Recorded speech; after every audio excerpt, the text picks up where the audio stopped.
हरे कृष्णा। मेरे राधा श्याम सुंदर के सभी प्यारे प्यारे भक्तों का स्वागत है कृष्णा डिवोशन चैनल पर। प्रभु की प्रीति आप सभी के हृदय में उद्भूत होती रहे, ऐसी मेरी सभी के लिए शुभ मंगल कामनाएं हैं। आज हम आपके साथ साझा करने जा रहे हैं एक बहुत ही प्यारी सी कथा नहीं है ये तो सच्चे प्रेम की गाथा है। और भगवान से अगर कोई सच्चा प्रेम और सबसे सर्वोच्च प्रेम है, वो है गोपी प्रेम। तो गोपी प्रेम क्या है, ब्रज आंगनाओं का प्रेम क्या है, क्यों उन्हें सर्वोच्च कहा जाता है, तो हम सब आज की कथा में श्रवण करेंगे। आप सभी मन लगाकर इस कथा को श्रवण करें ताकि आप में भी गोपी भाव उद्भूत हो सके और आप श्री हरि कृष्ण के और भी समीप जा सकें, आप प्रभु की शरणागति स्वीकार कर सकें। इन गोपियों के प्रेम से हमें भी बहुत बहुत कुछ सीखने को मिलेगा और हम अपने भावों को और बढ़ा सकेंगे, सहचरी के वेश में आ सकेंगे और अष्ट सखियों गोपियों के हम प्रार्थना करेंगे कि वो भी हमें सच्चे प्रेम में शामिल करें, क्योंकि हमें भी प्रभु के शरणागत होना है, हमें भी धाम में उनके परिकर में प्रवेश करना है। तो इन गोपियों की साधना करना बहुत ही ज़रूरी है। तो आइए आपको सच्चे प्रेम की गाथा सर्वोच्च गोपी प्रेम के बारे में आज के वीडियो में हम बताएंगे। जय जय श्री राधे। हे कृष्ण करुणा सिंधु दीनबंधु जगतपते गोपेश गोपिका कांतं राधा कांतं नमोस्तुते। तप्त कांचन गौरांगी राधे वृंदवेश्वरी वृषभानुसुते देवी प्रणमामि हरि प्रिये। अष्ट सखियों की जय हो, मेरे राधा श्याम सुंदर की जय हो। सच्चे प्रेम की प्रतिमा श्री व्रज आंगनाएं, आज हम इनके बारे में श्रवण करने जा रहे हैं। भगवान श्री कृष्ण के सौंदर्य माधुर्य निकेतन की सभी लीलाएं नित्य हैं और आज से लगभग 5000 वर्ष पूर्व इन भुवन वंदा प्रातः स्मरणीय श्री गोपीजनों ने सच्चे प्रेम का आदर्श स्थापित करने के लिए इस ब्रज प्रदेश में अवतार लेकर उन्हीं लीलाओं का विस्तार किया था। इन ब्रज गोपिकाओं को जो आह्लाद ब्रजेंद्र नंदन श्री कृष्ण के द्वारा प्राप्त हुआ, वह सुख वह प्रेम किसी अवतार में भी भक्तों को प्राप्त नहीं हुआ। वहाँ उन्हें वह अनन्यता नहीं दिखाई दी जो कि गोपियों के प्रेम में थी। वामन पुराण की एक वार्ता में ब्रज गोपिकाओं के इस पुनीत प्रेम के महत्व का दिग्दर्शन कराया जाता है। तो आइए श्रवण करें। एक समय भृगु जी अपने पिताजी के पास गए और प्रणाम करके अत्यंत विनीत भाव से बोलते हैं कि पिताजी, मेरे हृदय में एक शंका दिन प्रतिदिन बढ़ती जा रही है। आप सर्वज्ञ हैं, अतः उसका समाधान आपसे ही हो सकता है। कृपा करके मुझे बतलाइए कि श्री शुक, सनकादिक, नारद आदि ऋषि मुनियों ने अन्य किसी भी वस्तु की चाहना नहीं की, लेकिन ब्रज आंगनाओं की चरण रज की वो याचना क्यों करते हैं? ब्रह्मा जी ने उत्तर दिया कि बेटा, ब्रज गोपिकाओं को तुम साधारण स्त्रियां मत समझो, ये तो साक्षात श्रुति कन्याएं हैं। इन ब्रज गोपिकाओं के समान और कौन हो सकता है जिन्होंने त्रिभुवन मोहन श्री श्याम सुंदर को अपनी प्रेम भरी चितवनों के अधीन कर रखा है। मालूम पड़ता है कि तू अभी तक ब्रह्म ज्ञान में भूला हुआ है, जिसके कारण इस रहस्य को तू नहीं जान सका। इनकी चरण रज सभी के लिए दुर्लभ है। मैंने भी इसकी प्राप्ति के लिए वर्षों तक तपस्या की थी, किंतु मैं भी उसे प्राप्त नहीं कर सका। तूने ब्रज की रस माधुरी समझी नहीं। जिस व्यक्ति कि जितने दिन उस रस के बिना बीते, समझ लो कि उसके उतने दिन बेकार चले गए। जिस भगवान श्री कृष्ण को ज्ञानी जन ज्ञान में ढूंढा करते हैं, भजनानंदी भजन के सहारे प्राप्त करना चाहते हैं, वे ब्रज की इन गोपियों के दरवाजे पर खड़े खड़े उनकी प्रतीक्षा करते रहते हैं। जो भगवान सब भक्तों के सिर माथे हैं, वे ही इन ब्रज आंगनाओं के प्रेम के पाश में आबद्ध होकर सेवक के समान उनकी आज्ञा का पालन करने के लिए तैयार रहते हैं। और इसी बात को श्री ध्रुवदास जी ने 42 लीला में कहा है। जोई जोई ब्रज बनी ता कहे, सोई सोई लेत है मान, नाचत ज्यों कठपुतरी तिनके आगे आन, ज्ञानी खोजत ज्ञान में भजनी भजन अपार, ते हरि ठाड़े रहत हैं ब्रज देवन के द्वार, सब भगतन के सिरन पर हरि ईश्वर नंदलाल, ब्रज में सेवक हो रहे अद्भुत प्रेम की चाल, अद्भुत प्रेम की चाल। और श्री सूरदास जी तो इसी बात को और भी विस्तार से कहते हैं कि कालिंदी नंदिनी श्री यमुना जी के तट पर बृहद वन नाम का एक अतिशय सुंदर वन था। इस वन के पार्श्व देशों में अनेकों ब्रज बसे हुए थे। इन ब्रजों में अनगिनत गोप निवास करते थे। प्रत्येक गोप के पास अपार गोधन था। गोपालन इनकी एकमात्र जीविका थी। सब घरों में दूध दही की नदियाँ बहा करती थी। इनका जीवन बड़े सुख से बीतता था। इन्हीं गोपों के घर श्री गोपीजनों का अवतरण विश्व में श्री कृष्ण प्रेम का आदर्श स्थापित करने के लिए हुआ था। इन गोपियों के अत्यंत यूथ थे, जिसमें कुछ यूथ तो नित्य सिद्धा गोपिकाओं के थे, जो भगवान श्री ब्रजेंद्र नंदन के प्रत्येक अवतार के साथ इस धराधाम पर अवतीर्ण होते रहते हैं। और शेष गोपियाँ साधन सिद्धा कही जाती हैं। ये अनेकों प्रकार से भगवान के उनके मधुर प्रेम की याचना करके इस अवतार में अपनी मनोवांछना को पूरा कर पाई थी। इन ब्रज आंगनाओं के प्रेम आदर्श की पराकाष्ठा का शुक सनकादि ऋषियों ने, उद्धव आदि भक्तों ने, शास्त्र पुराणकार मुनियों और आचार्यों संतों ने विशुद्ध रूप से इनका वर्णन किया है। इतना ही नहीं, स्वयं भगवान श्री कृष्ण ने भी इनकी प्रेम की भूरी भूरी प्रशंसा की है।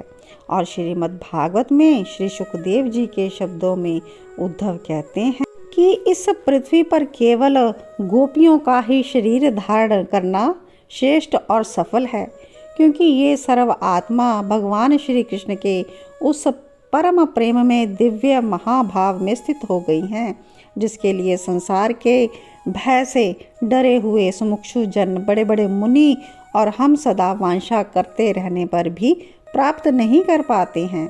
यदि भगवान की कथा का रस नहीं मिला, उसमें रुचि नहीं हुई, तो अनेकों महाकल्पों तक बार बार ब्रह्म होने से भी क्या लाभ। गोपियों के प्रेम के कारण भगवान श्री कृष्ण ने तो यहाँ तक कह दिया है, हे गोपियों, तुमने घर की कठिन घड़ियों में बेड़ियों को तोड़कर मेरी सेवा की है। तुम्हारे इस साधु कार्य में देवताओं के समान आयु पाकर भी मैं बदला नहीं चुका सकता। तुम ही अपनी उदारता से मुझे ऊरीन करना। अर्थात भगवान श्री कृष्ण गोपियों के प्रेम के ऋणी हैं। और श्री कृष्ण गोपियों की प्रशंसा करते समय अपने परम भक्त अर्जुन से कहते हैं कि हे अर्जुन, मेरी महिमा, मेरी सेवा, मेरी इच्छाओं और मेरे मनोगत भावों को तो एकमात्र गोपिकाएं ही ठीक ठीक जानती हैं, दूसरा कोई नहीं। इसी विषय में श्री घन आनंद ने प्रेम का बहुत ही विशुद्ध वर्णन किया है। गोपियों का यह प्रेम अत्यंत दुर्लभ है, इसमें देवताओं का भी अधिकार नहीं। जो जन श्री ब्रजेंद्र नंदन के रस के रसिक हैं, ब्रज के प्रेम के प्रेमी हैं, ब्रज भाव के भावुक हैं, वे ही इस अत्यंत उच्च प्रेम रस का पान किया करते हैं। यह प्रेम काम गंधहीन है, विषयाभिलाष शून्य, सब सुख की भावना से रहित और गोपी भाव के अवलंबन से प्राप्त होने वाला है। गोपियों का श्री कृष्ण के प्रति अनुराग काम नहीं है, प्रेम है, क्योंकि प्रेम और काम में बड़ा ही अंतर है। काम जहर मिला हुआ मधु है और प्रेम अलौकिक सुधा है। काम थोड़ी ही देर में दुख के रूप में बदल जाता है, प्रेम की प्रत्येक कसक सुख सुधा के स्वाद से परिपूर्ण है। काम में इंद्रिय भोग सुख रूप दिखाई देने पर भी परिणाम में दुख रूप ही है, और प्रेम सदा अतृप्त होने पर भी नित्य परम सुख रूप है। काम खंड है, प्रेम अखंड है। काम क्षयशील है, प्रेम नित्य वर्धनशील है। काम के विषय में तृषा है, प्रेम में विस्मरण है।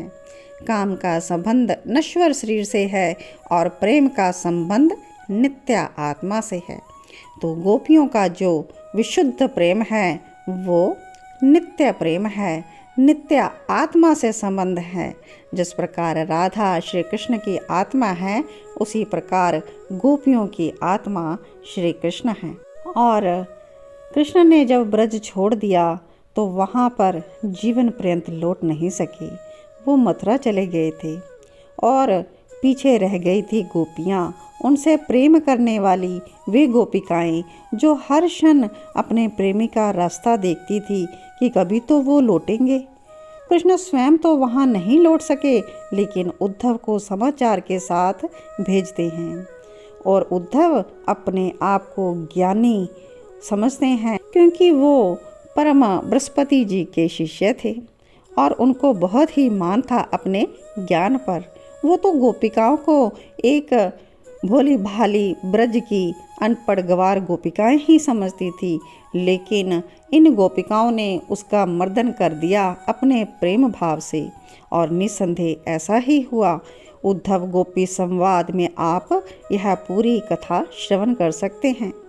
ब्रज में उद्धव के योग संदेश और गोपिकाओं के प्रेम के बीच हुई विरह और तर्क भी आप समझेंगे तो आपको गोपियों के विशुद्ध प्रेम का आभास होगा, जिस प्रेम के वर्णन को सुनकर उद्धव की मति भी चकरा गई और उसका सारा ज्ञान गुदड़ी बन गया।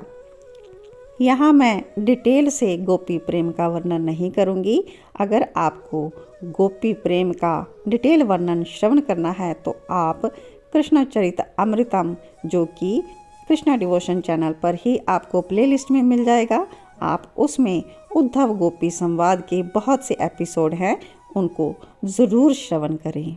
गोपिकाओं ने कृष्ण के विरह में जब कृष्ण अंतर्धान हो गए थे तो गोपी गीत गाया है, और विरह में ही उन्होंने भ्रमर गीत भी गाया है। इनमें सच्चे प्रेम के सर्वोच्च स्वरूप के दर्शन होते हैं। तो आप इसको भी जरूर श्रवण करें, ये भी आपको कृष्णा डिवोशन की प्लेलिस्ट में मिलेंगे। और कृष्ण के वियोग में जो गोपियों की दशा चिंतनीय हो जाती थी, कृष्ण की उपस्थिति में जो वस्तुएं प्रिय लगती थी ना गोपिकाओं को, जो सुखदायक लगती थी, वो उन सबको दुखदायी और अप्रिय लगने लगती हैं। उनका मन काटता है, उनको खाने के लिए दौड़ता है। जागृत अवस्था की तो बात ही क्या, हमेशा उनके रात स्वप्न भी रोते हुए बीतते हैं और उनके कलेजे में कसक रहती है। ना तो उन्हें जागते हुए चैन है, ना सोते हुए। वस्तुतः उन्हें तो नींद भी नहीं आती। उनकी व्यथा क्या कोई जान सकता है। वे रात को सोती हैं या बैठी हुई रोती ही रहती हैं। वास्तव में विवशता में ही प्रेम की वह पवित्रता है जिसमें अवगाहन करते हुए सहृदय अपना हृदय कभी भी तृप्त नहीं होता। तो जो कृष्ण के प्रेम का जो असली वर्णन है कि हम कृष्ण से कितना प्रेम करते हैं, यह विरह में पता लगता है। तो विरह में गोपियों की प्रेम की क्या दशा हो जाती है, यही दशा हमें अपने में उद्भुत करनी है, अपने में लानी है। तो सबसे पहले क्या है विरह की दशा जो हमें अपने में उत्पन्न करनी है? हमें श्री कृष्ण की अभिलाषा करनी है, उनकी चिंता करनी है, स्मरण करना है, और हमें उद्वेग होना चाहिए, हर समय कृष्ण के प्रति लगाव होना चाहिए, इतना लगाव। और अगर वो हमें नहीं दिखाई देते तो हमें प्रलाप करना चाहिए, रोना चाहिए, और उन्माद में ही रहना चाहिए कि कृष्ण कहाँ हैं, क्यों नहीं हमें सुधी लेते। और जड़ता, बिल्कुल कभी कभी सोचते सोचते जड़ हो जाओ, इतना श्री कृष्ण के प्रति प्रेम हो जाए। और इससे भी अधिक तो कृष्ण को सोचते सोचते मूर्छित हो जाना, और फिर मरना सन तक यही हमारी दशा रहनी चाहिए जो कि गोपियों की थी। गोपियों का कृष्ण प्रेम उनके लिए धर्म का निर्वाह है, भक्ति और मुक्ति की कामना के लिए किए जाने वाला कोई अनुष्ठान नहीं है। वे कृष्ण को प्रेम केवल इस कारण से करती हैं क्योंकि कृष्ण उन्हें प्रिय हैं। विरह की व्याकुलता जितनी गोपियों में दिखाई देती थी ना, उतनी ही श्री कृष्ण के हृदय में भी विद्यमान थी, परंतु दोनों अपने अपने कर्तव्य परायणता के कारण मर्यादित और तटस्थ दिखाई देते थे। तो श्री कृष्ण क्या कहते हैं? श्री कृष्ण भी गोपियों के प्रति बहुत ही चिंतनीय हैं। वो भी उद्धव को कहते हैं कि मुझसे ब्रज की याद भुलाई नहीं जाती। तुम्हारी यह मथुरा नगरी यद्यपि सोने की नगरी है, लेकिन मणिक मोतियों के रूप में अपार वैभव पड़ा है। लेकिन मुझे तो ब्रज की पुराने सखा और अपनी गोपियों की ही याद आती है। तो इस प्रकार से हमने आज के वीडियो में सर्वोच्च प्रेम, गोपिका प्रेम के बारे में जाना, और गोपियों के बारे में श्री कृष्ण के हृदय में भी प्रेम जाना। तो इसी प्रकार से भक्त और भगवान का प्रेम होना चाहिए, उसे भी किसी आशा, वांछा, इच्छा, मोक्ष इत्यादि की कामना नहीं होनी चाहिए। होना चाहिए तो सिर्फ कृष्ण प्रेम, कृष्ण के लिए प्रेम, कृष्ण की विरह में तड़पना, रोना, और सिर्फ कृष्ण को पाने की लालसा रखना, मन आत्मा से कृष्ण से जुड़े रहना, और शारीरिक रूप से अपने जो भौतिक कार्य हैं उनको करते रहना, लेकिन मन को हमें सौंप देना है भगवान श्री कृष्ण को। जो कर्म करने हैं उन कर्मों को भी हम भगवान के लिए करना है, कृष्ण भावना में ही हमें अपने सभी कर्म करने हैं।